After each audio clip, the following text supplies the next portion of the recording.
고린도후서 8장 1절에서 9절 말씀 한 절씩 교독을 합니다. 형제들아, 하나님께서 마게도냐 교회들에게 주신 은혜를 우리가 너희에게 알리노니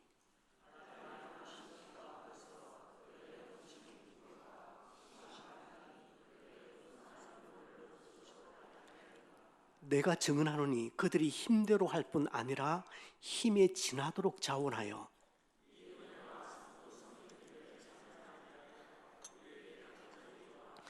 우리가 바라던 것뿐만 아니라 그들이 먼저 자신을 죽게 드리고 또 하나님의 뜻을 따라 우리에게 주었도다.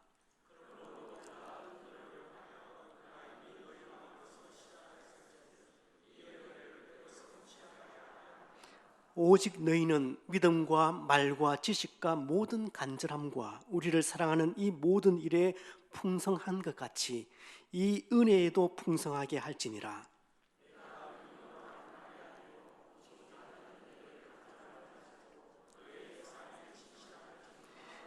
함께 읽습니다. 우리 주 예수 그리스도의 은혜를 너희가 알거니와 부유하신 이로서 너희를 위하여 가난하게 되심은 그의 가난함으로 말미암아 너희를 부유하게 하려 하심이라.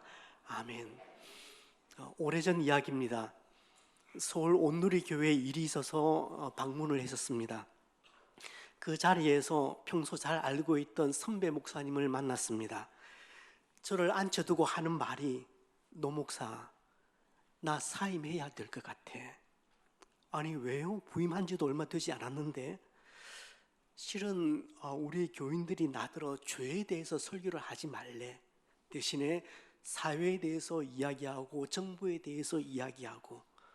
그 교회는 당시 서울 영동교회에서 분립개척해 나온 소위 식자층들이 좀 모이는 교회였습니다. 그래도 담임 목사님 하소연이겠거니 생각을 했습니다. 그렇게 헤어지고 1년이 채 안 되어서 선배 목사님이 그 교회를 사임했다는 소식을 들었습니다. 사람들은 죄에 대한 설교를 참 듣기 싫어합니다. 목사가 죄에 대한 설교를 반복하면은 듣기 좋은 꽃노래도 1절이니까 1절만 하라고 그렇게 부담을 주기도 합니다. 왜 이렇게 성도들이 죄에 대한 설교에 대해서 거부 반응을 일으킬까요? 왜 이렇게 성도들은 죄에 대한 설교를 듣기 싫어할까요? 왜냐하면 죄인들이기 때문에 그렇습니다. 뒤가 캥기기 때문에 그래요. 그런데 죄에 대한 설교보다 성도들이 더 싫어하는 설교가 있습니다. 무슨 설교인지 감이 오시죠? 헌금에 대한 설교입니다. 저는 여러분들이 헌금에 대한 부담감을 좀 덜 가지도록 무던히 애를 쓰는 편입니다. 해서 별도의 헌금 시간을 가능하면 만들지 않으려고 노력을 하고 헌금 봉투도 최대한 간소화시켰습니다. 무엇보다 헌금에 대한 설교도 거의 없습니다. 아니 거의 없다가 아니라 지난 만 6년 동안 단 한 차례도 헌금에 대한 설교를 하지 않았습니다. 그동안 몇 차례 헌금 설교를 좀 해줬으면 하는 요청도 직간접적으로 받았습니다. 그렇지만 지금까지 단 한 번도 그 흔한 헌금 설교를 하지 않았던 제 나름의 이유가 몇 가지 있습니다. 첫째 이유는 오해의 소지가 있기 때문에 그렇습니다. 저희 교회는 아직 약간의 부채를 가지고 있습니다. 물론 우리가 충분히 감당할 수 있는 수준의 부채입니다. 그런데 빚을 갚아가고 있는 도중에 헌금 설교를 하는 것은 다분히 오해를 살 소지가 있다는 것이 제 판단입니다. 제가 헌금 설교를 기피했던 두 번째 이유는 헌금 생활을 제대로 하지 않는 성도님들도 계시지만 그럼에도 불구하고 여전히 많은 성도님들은 빡빡한 그 주머니 사정 속에서도 정성을 다해서 헌금 생활을 하고 있기 때문입니다. 끝까지 성도들을 믿고 싶었기 때문에 헌금 설교를 기피했습니다. 세 번째 이유는 헌금의 가장 기본적인 정신인 자발성 때문입니다. 헌금은 절대 강요되어서는 안 된다는 것이 저의 지론입니다. 헌금에서 정말 중요한 정신 중에 하나는 자원하여 드리는 것입니다. 마지막 네 번째 이유는 주일 예배의 자리는 너무나 다양한 성도들이, 다양한 청중들이 앉아 계시기 때문에 헌금에 대한 설교를 한다는 것이 사실상 쉽지 않았습니다. 헌금 설교를 하면 도전을 받는 분들도 계시겠지만 어떤 분들은 실족할 수도 있기 때문에 그렇습니다. 특별히 지금 경제적인 어려움을 당하시는 분들이라면 헌금 설교에 대해서 상실감을 느끼실 수도 있습니다. 그래서 신중에 신중을 기했던 것이 사실입니다. 하지만 헌금 문제에 관해서 가끔 제 마음 한켠에는 견지하는 음성, 주님께서 주시는 부대끼는 음성이 있습니다. 무엇이냐면 헌금에 대한 너의 침묵이 교인들의 신앙을 병들게 하지는 않는가라는 주님의 음성입니다. 헌금 생활은 신앙생활에 있어서 굉장히 중요한 요소 중에 하나입니다. 영적 생활에서 물질에 대한 태도가 너무나 중요하기 때문에 예수님도 돈에 대해서 말씀을 하셨습니다. 그런데도 헌금에 대한 부담을 안 주려는 저의 수고가 만일 성도들로 하여금 헌금 생활을 소홀히 하도록 만든다면, 그래서 이 땅에서 이 헌금 행위를 통해서 받는 은혜를 못 누리게 하고 나중에 하나님 앞에 서서 우리가 받을 수 있는 상급을 놓치게 만든다면 이것은 제가 성도들을 잘못 가르친 것이 될 수 있습니다. 우리는 죄인이기 때문에, 어쩔 수 없는 죄인이기 때문에 한 번씩 경각심을 일으켜주지 않으면 자기 소견에 오는 대로 가리고 하는 못된 습관을 우리 모두가 가지고 있습니다. 그럼 부인할 수가 없어요. 이런 것을 생각하면 어쩌면 제가 직무유기를 하고 있는지도 모릅니다. 저는 오늘 처음으로 헌금에 대한 설교, 아니 돈에 대한 설교를 하려고 합니다. 그리고 이왕에 전하는 김에 한 번 하고 마는 땜질식 설교나 혹은 구색 맞추기 설교가 아니라 몇 차례 분명하게 이 돈 문제를 좀 다루려고 합니다. 하지만 헌금에 대한 설교는 아차 하는 순간에 오해를 만들어낼 수가 있습니다. 신앙의 성숙도가 각기 다르고 특히 어린 성도들에게 헌금에 대해서 말하는 것은 때로 안 하느니만 못한 경우가 흔하기 때문에 말씀을 들으시는 여러분들 그 마음을 성령께서 지키시기를 바랍니다. 성령께서 우리 모두를 도우셔서, 저희를 도우셔서 먼저 제가 하나님의 말씀을, 이 돈에 관한 하나님의 말씀을 액면 그대로 여러분들에게 전달하고 여러분은 이 말씀을 사람의 말이 아닌 하나님의 말씀으로 듣게 해주시기를 구합니다. 오늘은 헌금에 대한 가장 기본적인 생각, 그 주님의 가르침이 무엇인지에 대해서 말씀을 드릴 것이고 앞으로 두세 주 정도 굉장히 까다로운 문제 좀 말씀을 다루려고 합니다. 예수님은 이 땅에 오셔서 3년의 공생 기간 동안 많은 가르침을 주셨습니다. 사복음서에는 그 예수님이 가르침으로 가득합니다. 그런데 그 가르침 속에 예수님께서 돈 얘기를 하셨을까요? 안 하셨을까요? 네, 하셨습니다. 그렇다면 적게 하셨을까요? 많이 하셨을까요? 제가 생각하기에는 굉장히 많이 하셨습니다. 예수님은 사랑보다도 천국보다도 돈에 대해서 더 많이 말씀하셨습니다. 예수님은 돈의 문제에 대해서 결코 무관심하지 않으셨습니다. 이걸 터부시하지 않으셨어요.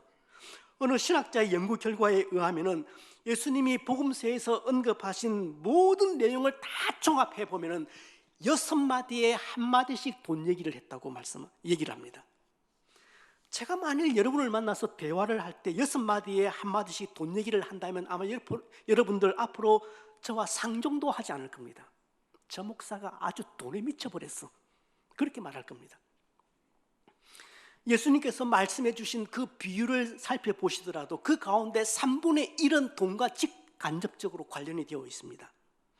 그 유명한 달란트 비유, 포도원 품꾼의 비유, 1만 달란트 빚진 자 비유, 어리석은 부자의 비유, 불의한 돈으로 친구를 사귀는 비유 등등 여러 비유들이, 그 비유들 가운데서 약 3분의 1 이상은 돈과 직간접적으로 다 연관이 되어 있습니다. 뿐만 아니라 여러분, 성경이 돈에 대해서 말할 때는 아주 분명하게 얘기를 하고 또 직선적으로 얘기를 합니다.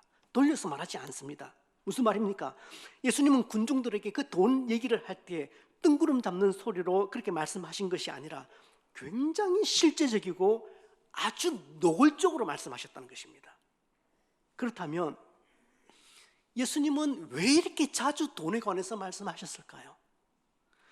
여러분, 예수님이 이 땅에 오신 것은 천국 재정이 바닥이 나서 우리에게 뭔가 좀 수금해 가시기 위해서 이 땅에 오신 겁니까? 아니면 천국 비즈니스를 좀 더 확장하시기 위해서 이 땅에 오신 것입니까? 그렇지 않습니다. 그분은 창조주입니다. 그분이 공급해 주셔서 우리가 지금까지 먹고 살고 있습니다. 제가 어린 딸에게 용돈을 주고 그거 다시 빼앗아서 삶의 보탬이 되겠습니까? 제가 아이들이 구정명절에 용돈 받는 것을 뒤에서 그렇게 지켜보다가 차 타고 오면서 그 돈 다 거둬들여서 한몫 챙기겠습니까? 악한 아버지도 그러지 않습니다. 그런데 온 천지의 주인이신 하나님께서 뭐가 부족해서 주신 돈을 다시 빼앗아 가겠습니까? 사람도 제 자식의 돈을 그렇게 빼앗는 법은 없는데 부족함이 전혀 없으신 창조주 하나님께서 그렇게 속 좁게 처신하시겠습니까? 그렇다면 주님은 왜 이렇게 불편하고 민감한 돈 이야기, 현대인들 교회에서 듣기도 싫어하는 이 돈 이야기를 당신께서는 그렇게 자주 하셨을까요? 그 이유는 오늘 우리 시대에 하나님을 대신할 수 있는 가장 강력한 우상이 바로 돈이기 때문에 그렇습니다. 여러분, 우리 시대의 가장 강력한 종교가 무엇인지 아십니까? 이 시대의 가장 강력한 종교는 돈 종교입니다. 돈이 사람들의 가치와 동기와 행동과 심지어 감정까지 다 조절합니다. 많은 사람들은 하나님을 신뢰하듯이 돈을 신뢰합니다. 우리 시대 가장 강력한 신은 돈이고, 돈은 이 시대의 가장 강력한 종교의 교주가 되어 있습니다. 그래서 사람들은 돈을 믿습니다. 사람들은 돈을 사랑합니다. 그리고 돈을 숭배하며 살아갑니다. 돈 때문이라면 못할지도 없습니다. 김중배가 준 다이아몬드에 그 영혼을 팔아먹은 사람은 심순애뿐만이 아닙니다. 돈 때문에 형제 자매가 사이가 갈라집니다. 돈 때문에 부모 자식 사이가 소원해집니다. 돈 때문에 그렇게 금슬 줬던 부부 사이가 깨집니다. 그러니 돈 때문에 주일 예배 한번 그러는 것은 일도 아닌 세상을 우리가 살아가고 있는 것입니다. 이처럼 사람들은 늘 돈에 대해서 생각하고 염려합니다. 사람들은 돈이 좀 더 많았으면 좋겠다 소망하며 살아갑니다. 돈만 주면 어떤 사람도 구워 삶을 수 있고, 돈으로 사람들의 생각까지도 얼마든지 바꿀 수 있다고 그렇게 생각합니다. 심지어 신앙인들조차도 돈이면 안 되는 것이 없고 돈이면 다 된다고 제가 뒤에서 듣고 있는데도 그렇게 얘기를 합니다. 하나님은 당장 지금 이 자리에서 못하시는 것도 있는 것 같은데, 아니 많은 것 같은데, 돈은 지금 내 눈앞에서 불가능한 것도 가능하게 만들어준다, 그렇게 말을 합니다. 돈이 가치를 결정하고 돈이 말하는 세상이 되었습니다. 우리 이런 세상에서 살아가고 있습니다. 혹자는 말합니다. 자본주의 시대를 살아가는데 돈은 반드시 필요하다. 그렇기 때문에 돈 자체는 절대 악한 것이 아니다. 돈이 들어온 것이 아니라 돈을 쥐고 있는 우리 마음이 들어온 것이다. 돈은 우리에게 주신 하나님의 자원이고 하나님의 은사이다. 그래서 돈은 쓰는 사람에 따라서 좋은 것이 될 수도 있고 또 그 쓰는 사람에 따라서 나쁜 것이 될 수도 있다. 쉽게 말해서 돈은 가치 중립적이다, 그렇게 말합니다. 흔히 교회 안에서 듣는 이야기입니다. 아주 틀린 말은 아니라고 저는 생각합니다. 하지만 저는 이런 생각은 정말 순진한 생각이라고 믿습니다. 돈이 가치 중립적이다? 그렇지 않아요. 돈은 절대 가치 중립적이지 않습니다. 여러분, 돈의 무게를 우리가 좀 더 심각하게, 아니 좀 솔직하게 그렇게 생각했으면 좋겠습니다. 여러분, 돈 자체는 정확하게 중간에 위치해 있는 것이 아니라 조금 더 왼쪽으로 기울어져 있습니다. 무슨 말이냐 하면은 돈에는 우상성이 숨어 있다는 말입니다. 우리는 이 문제에 있어서 정말 솔직해야 합니다. 돈이 악이다, 그 말이 아니에요. 돈이 악이라는 말이 아니라 조금이라도 그 돈에 대해서 경각심을 가지고 있지 않으면 돈은 금방 우상이 된다는 말입니다. 이걸 인정을 해야지 이 부담스러운 주제에 관해서 접근을 할 수가 있습니다. 예수님은 그 유명한 산상수훈에서 물질이 있는 곳에, 돈이 있는 곳에 내 마음도 있다, 그렇게 말씀을 하셨고, 그래서 하나님과 돈, 이 두 주인은 결단코 함께 섬길 수 없다고 아주 단호하게 선을 그어서 말씀하셨습니다. 여러분, 돈이 목적이 되면 그 돈은 반드시 하나님 행세를 하게 되어 있습니다. 이렇게 돈이 차지하는 비중이 큰 상황 속에서 헌금에 대해서 말하는 것은 쉽지 않습니다. 헌금은 아무리 포장을 잘 한다고 해도 교회 안에서는 분명히 불편한 화두입니다. 그래서 저도 마음은 먹었지만 어서 이 설교를 마무리하고 싶습니다. 그러나 실생활 가운데, 우리가 살아가는 가운데 너무나 돈이 차지하고 있는 비중이 크잖아요. 사실이잖아요. 그렇기 때문에 이 헌금의 문제는 굉장히 민감하고 중요하게 다루어야 될 줄로 믿습니다. 그렇다면 헌금한다는 것의 진정한 의미가 무엇일까요? 읽은 본문은 마게도냐 지역의 교인들이 헌금한 것을 바울 사도가 칭찬하는 것으로 시작합니다. 당시 예루살렘 지역에 큰 흉년이 들었습니다. 아마도 이게 몇 년 지속이 되었던 것 같아요. 다른 유대인들의 생활도, 예루살렘에 있는 유대인들의 생활도 어려웠지만 그 가운데 기독교인들의 형편은 훨씬 더 심각했습니다. 오늘날에는 이런 경우가 발생하면 국가가 나서서 비상사태를 선포하고 복구를 하겠지만은 본문이 기록될 당시로서는 그야말로 자연 앞에 인간은 속수무책이었습니다. 그저 하늘만 바라볼 뿐이었습니다. 예루살렘 교회 성도들이 어려움을 당하고 있다는 소식이 마게도냐 지역까지 들렸습니다. 여기 마게도냐 교회는 한 교회를 말하는 것이 아니라 데살로니가, 베레아, 그리고 빌립보 지방의 교회를 의미합니다. 그러니까 마게도냐는 우리식으로 얘기하면 경상남도, 이렇게 보시면 되는 겁니다. 그 경상남도 안에 데살로니가, 베레아, 빌립보 다 들어가 있는 겁니다. 이 교회들은 나중에 설립된 교회들이지만 먼저 시작된 그 예루살렘 교회의 성도들이 어려움을 당한다는 소식을 듣자마자 자원함으로, 그리고 기쁨으로 헌금을 십시일반 모으기 시작합니다. 바울은 이것을 기회로 해서 고린도후서 8장과 9장에 걸쳐서 헌금의 올바른 의미가 무엇인지, 어떻게 우리가 신앙인으로서 헌금 생활을 해야 할 것인지에 대해서 고린도 교회의 성도들을 가르치고 있습니다. 첫 번째 바울이 가르친 바는 헌금은 내가 받은 은혜에 대한 최선의 반응이라는 것입니다. 저는 최선의라는 부차적인 단어를 하나 더 집어넣었습니다. 헌금은 내가 받은 은혜에 대한 최선의 반응입니다. 오늘 본문을 살펴보시면 한 단어가 아주 빈번하게 반복적으로 사용되고 있는 것을 발견하실 겁니다. 어떤 단어입니까? 은혜라는 단어입니다. 은혜라는 단어가 5차례 이상 등장합니다. 1절 보시면 형제들아, 하나님께서 마게도냐 교회들에게 주신 은혜를 우리가 너희에게 알리노니. 4절 말씀을 보시면 이 은혜와 성도 섬기는 일에 참여함에 대하여. 6절 말씀은 우리가 디도를 권하여 그가 이미 너희 가운데서 시작하였은즉 이 은혜를 그대로 성취하게 하라. 7절 말씀은 오직 너희는 믿음과 말과 지식과 모든 간절함과 우리를 사랑하는 이 모든 일에 풍성한 것 같이 이 은혜에도 풍성하게 할지니라. 그리고 9절 말씀, 우리 주 예수 그리스도의 은혜를 너희가 알거니와. 짤막한 본문인데도 은혜라는 단어가 계속해서 튀어나옵니다. 잘 아시는 대로 은혜라는 단어는 받을 자격이 전혀 없는 사람에게 베풀어진 하나님의 무조건적인 사랑이라는 뜻입니다. 마게도냐 교인들은 은혜를 받았습니다. 그러나 마게도냐의 그 지역의 교인들은 은혜를 받은 데서 끝나지 않고 은혜가 필요한 곳에 자신들이 받은 은혜를 나눌 수 있는 자들이 되었습니다. 저는 우리 헌금 생활의 출발점이 하나님의 은혜에 대한 깨달음이라고 확신합니다.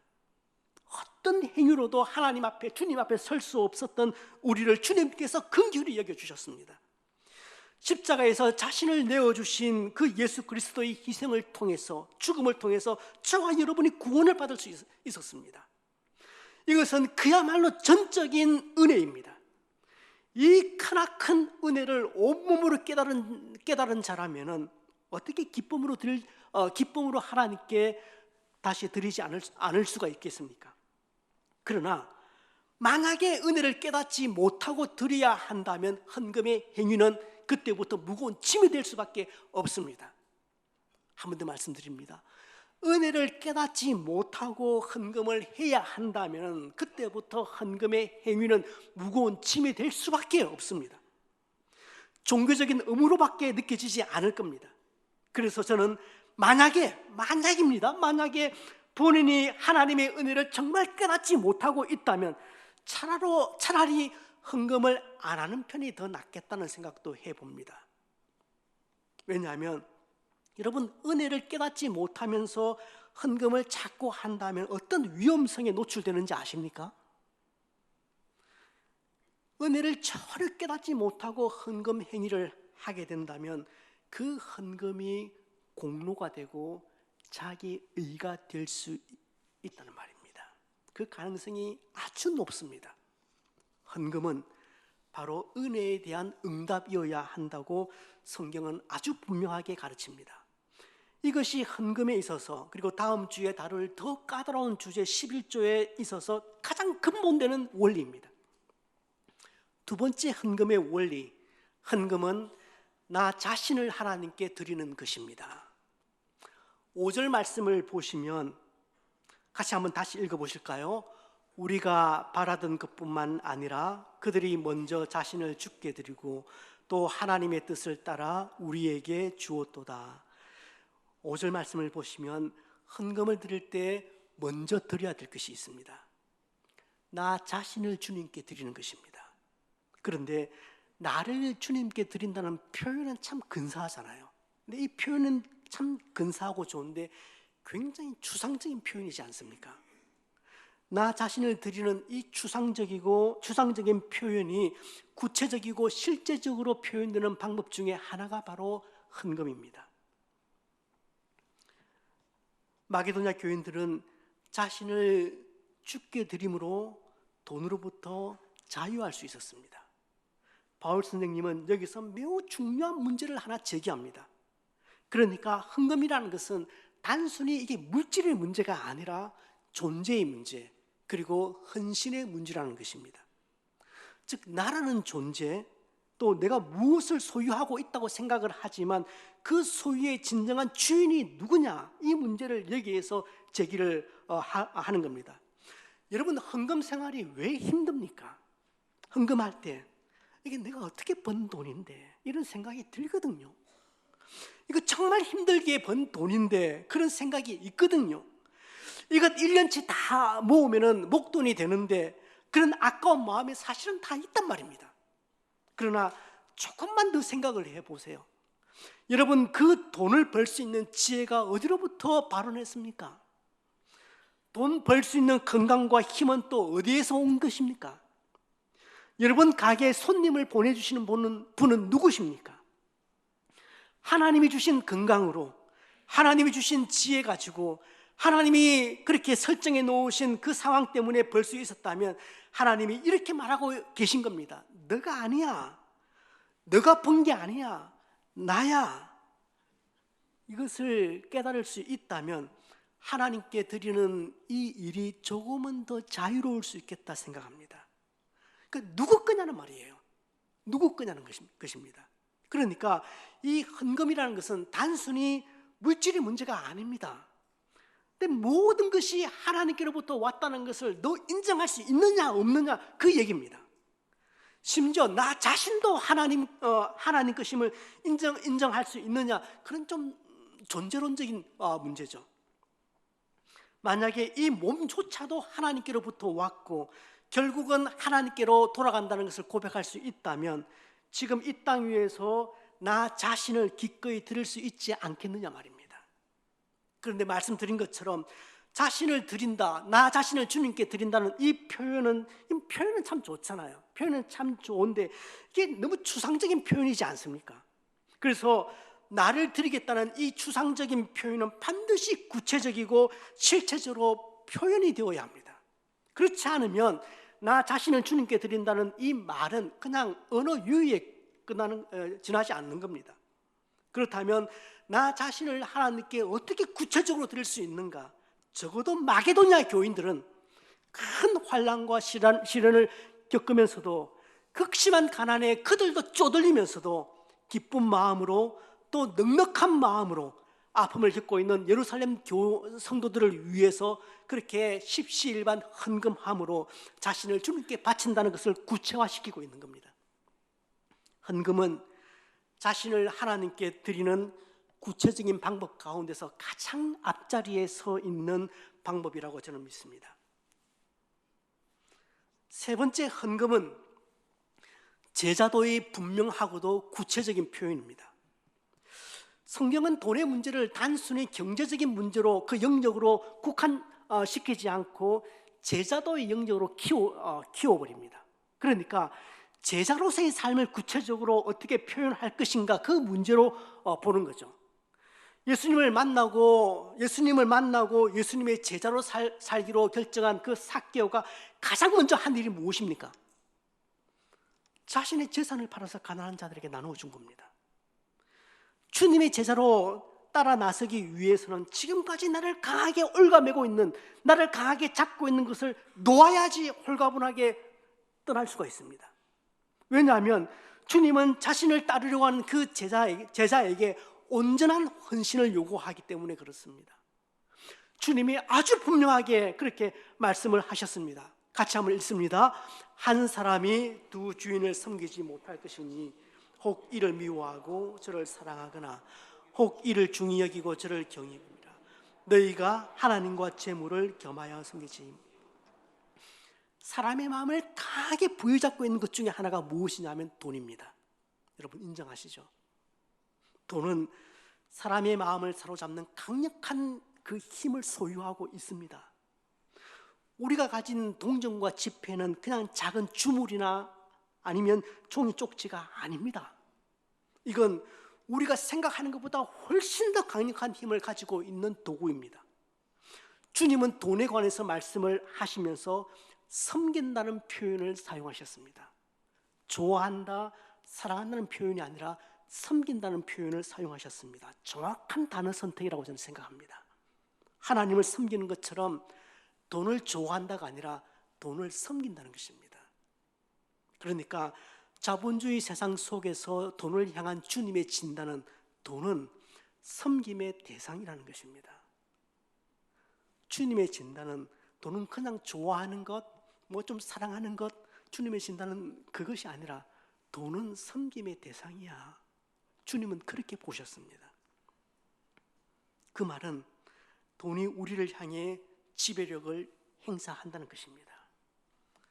로이드 존스 목사님은 이 세상의 보물들은 우리의 감성은 물론이고 지성 그리고 의지까지도 지배한다, 그렇게 경고를 합니다. 하나님과 돈을 동급으로 여기는 이 세상에서 살아갈 때 주님은 먼저 이 문제를 분명히 하지 않고서 제자로 따라올 수는 없다고, 제자로 따라오기 위해서는 이 문제를 확실하게 정리하고 오라고 말씀하시는 겁니다. 그렇지 않으면 제자로 살 수 없다는 얘기입니다. 사실 오늘 우리가 읽은 본문은 한편으로 제자답지 못한 고린도 교회를 꾸짖는 말씀입니다. 내용은 고린도 교회 내용이 아니에요. 내용은 마게도냐 지역에 있는 교회들의 선행입니다. 그런데 이 선행을, 마게도냐 지역에 있는 교회들의 선행을 어디에 얘기를 하느냐 하면 그 밑에 있는 고린도 교회에 하고 있다는 얘기입니다. 예루살렘 교회가 큰 어려움에 처하자 바울이 주변에 있는 그 교회들, 바울이 세웠던, 또 바울이 둘러보았던 그 교회들에게 급하게 전가를 보내어서 좀 예루살렘 모 교회를 돕자, 그런 이야기를 했겠죠. 그런데 그 중에서 형편이 많이 어려웠던 그 마게도냐 지방의 교회들, 우리 한번 둘러봤지 않습니까? 얼마나 못 사는 그 어려운 동네였습니까? 거기서 버티며 사는 성도들이었는데도 그들은 훨씬 더 많이 힘에 겹도록 그 구제 헌금에 참여를 한 겁니다. 하지만 지식이나 은사면에서 훨씬 더 뛰어나다고 스스로 나팔을 불고 재정적으로도 보아도 훨씬 더 풍요로웠던 그 고린도 교회는 말만 무성했지 정말 정작 헌금을 모으다가 중지를 한 상태였습니다. 마게도냐 교인들은 우리도 극심한 가난에 쪼들리고 있지만 그렇다고 예루살렘 교회를 돕는 이 일에 우리를 절대 제외시키지 말아 주십시오, 그렇게 부탁을 하고 있습니다.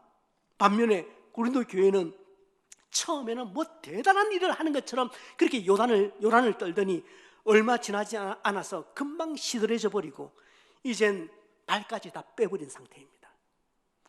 바울이 전혀 제자답지 못한 고린도 교회의 모습을 은근히 꼬집고 있는 것입니다. 헌금은 참다운 제자도의 구현인 것입니다. 말씀을 정리하겠습니다. 존 파이프 목사님은 돈 사용은 바로 예배 행위다. 돈 사용은 바로 예배 행위입니다. 그렇게 얘기를 합니다. 돈을 사용하는 것을 보면 내가 하나님을 예배하는지 아니면 다른 무엇을 예배하는지 알 수 있다는 뜻입니다. 돈을 사용하는 것을 보면은 저 사람이 진짜 제자인지 무늬만 제자인지를 판가름할 수 있다는 얘기입니다. 그래서 히브리서의 저자는 주님의 제자라면은 돈이 자신의 삶을 다스리지 않도록 해야 한다고 조심을 시키면서 돈을 사랑하지 말라고 그렇게 권면을 합니다. 그 부분을 영어 성경에 더 잘 번역을 해둔 것 같아요. 영어 성경을 보시면 돈과 사랑에 빠지지 마십시오, 그렇게 번역을 해두었습니다. 훨씬 더 피부에 와닿는 얘기입니다. 돈과 사랑에 빠지지 마십시오. 여러분, 감사할 은혜가 있습니까? 표현하시길 바랍니다. 액수는 논외사항입니다. 성경에서는 단 한 번도 헌금의 액수를 가지고 꾸짖는 장면은 등장하지 않습니다. 하나님은 부유하신 분이십니다. 하지만 감사할 내용이 있는데 감사를 표하지 않을 때는 주님께서 직간접적으로 꾸짖는 장면이 군데군데 나옵니다.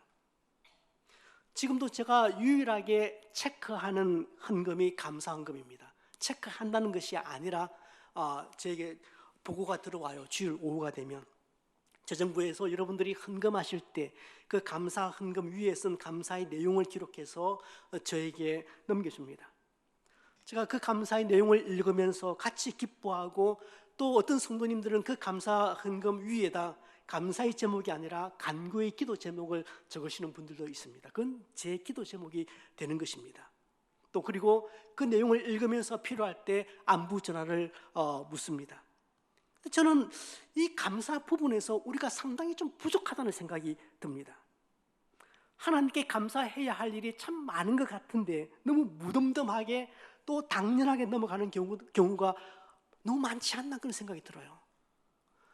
저도 여러분 사정을 어느 정도는 알고 있거든요. 또 교구 사역자들 통하여서 그 신방 보고를 통하여서 하나하나 제가 다 체크를 하거든요. 그러면 이분이 좀 감사할 것 같다, 그런 생각은 하지만 전혀 감사하지 않는 모습을 보면서 너무 무덤덤한 건 아닌가, 너무 당연하게 생각하는 것 아닌가. 여러분, 나의 감사 생활에 문제는 없는지 한번 돌아보셔야 합니다. 제가 대학 시절 신학 영어 수업 시간에 로이드 존스 목사님이 쓰신 산상수훈이라는 책을 가지고, 그 원서를 가지고 수업을 했던 적이 있습니다. 정말 좋은 책이었습니다. 제가 그 시절에 보았던 책은 한 90% 이상은 다 없애버렸습니다. 짐이기 때문에. 한 몇 권 안 남은 책 가운데서 그 산상순 그 상하, 그 책은 제가 여전히 가지고 있습니다. 30수년이 더 지났지만 그 책 속에 있는 이야기 하나가 지금도 잊혀지질 않습니다. 제 기억에 곡해가 있지는 않은지 다시 한번 어제 저녁에 그 책을 꺼내어 읽어보았습니다. 이야기는 이렇습니다. 영국의 어떤 한 농부가 소를 키우는데 그 소가 쌍둥이 송아지를 낳았습니다. 소는 보통 한 마리 놓잖아요. 얼마나 기쁘겠습니까? 소가 재산이던 시대에 한 마리가 아닌 두 마리를 낳았으니까 하늘을 날듯이 기뻤습니다. 농부는 너무 감사해서 곧바로 부인에게 달려갔습니다. 그리고 부인에게 이렇게 말합니다. 여보, 우리 소가 송아지를 두 마리나 낳았는데 하나는 붉은색이고 다른 한 마리는 흰색이야. 잘 키워서 때가 되면 한 마리는 팔아서 우리가 저축을 하고 또 다른 한 마리는 팔아서 주의 사업을 위해서 드립시다. 남편이 그런 소리를 하니까 부인이 남편에게 묻습니다. 여보, 그럼 어느 송아지를 주님께 바칠 건가요? 그러자 농부는 대수롭지 않게 이렇게 대답합니다. 지금 그 문제로 걱정할 필요는 없어요. 둘 다 똑같이 잘 키워서 때 되면 그렇게 결정합시다. 그런데 몇 달 뒤에 농부가 매우 비참하고 불행한 모습으로 부엌에 들어왔습니다. 아내가 무슨 일이냐고 묻습니다. 농부가 대답하기를, 여보, 나쁜 소식이야. 주님의 송아지가 죽었어. 아내가 묻습니다. 아니, 당신 어느 송아지를 주님께 드릴 것인지 아직 정하지 않았잖아요. 남편이 다시 시무룩하게 대답합니다. 아니, 마음속으로는 이미 정해두었어. 흰 송아지가 주님의 송아지였는데 그 송아지가 죽은 거야. 우리가 웃을 수 있는 이야기지만 사랑하는 성도 여러분, 항상 죽는 것은 주님의 송아지입니다. 물질 때문에 어려움을 겪게 되면 가장 먼저 삭감하게 되는 것이 하나님께 드릴 헌금은 아닌지 한번 돌아보시길 바랍니다. 시간이 없을 때 항상 죽는 것이 하나님을 위한 시간이 아닌지 냉철하게 한번 점검해 보시길 바랍니다. 그렇습니다. 바쁘면 주님의 시간부터 죽습니다. 힘들면 주님을 향한 헌신부터 죽습니다. 재정이 어려워지면 주님의 목부터 줄어듭니다. 여러분, 하나님은 내 주머니에서 남는 돈으로 섬기는 것 아닙니다. 그렇게 섬기는 거 아닙니다. 형편이 어려워질 때 가장 먼저 희생되는 것이 바로 주님의 몫이라면 어쩌면 우리는 하나님보다 재물을 더 사랑하고 있는지 모릅니다. 형편이 만만치 않을 때, 여건이 어려워질 때 나에게 있어서 가장 먼저 죽는 것이 무엇인지, 혹시 주님의 송아지는 아닌지 진정으로 돌아보시길 바랍니다.